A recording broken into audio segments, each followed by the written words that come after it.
આપણા ગુજરાતમાં દર મહિને 100 જેટલા છૂટાછેડાના કેસો એવા હોય છે કે જેમાં પતિ પત્નીની ઉંમર 50 થી 60 વર્ષની ઉપરની હોય છે.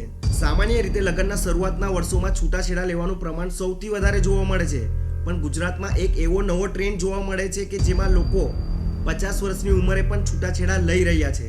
હા, આ છે સમાજની બદલાતી વાસ્તવિકતા, પણ સવાલ એ છે કે આખી જિંદગી સાથે રહ્યા પછી જીવનના અંતિમ તબક્કે અલગ થવાનો નિર્ણય કેમ?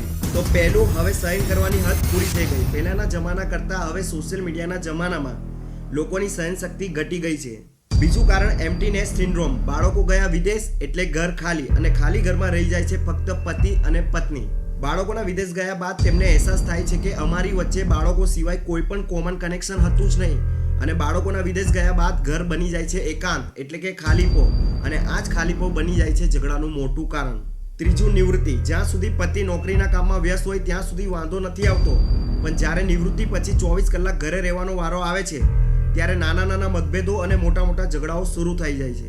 અને છેલ્લું, મહિલાઓની આર્થિક આઝાદી. આજની 50 વર્ષની મહિલા સૌથી વધારે આર્થિક રીતે સદ્ધર હોય છે, તેવામાં તેઓ પતિ પર નિર્ભર નથી રહેતી, અને તેઓ માનસિક ત્રાસ વેઠવાના બદલે સૌથી વધારે અલગ રહેવાનો નિર્ણય પસંદ કરે છે.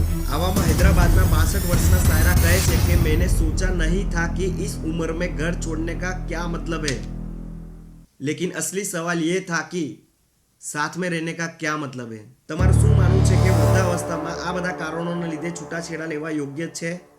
કોમેન્ટમાં જરૂર જણાવજો. ધન્યવાદ.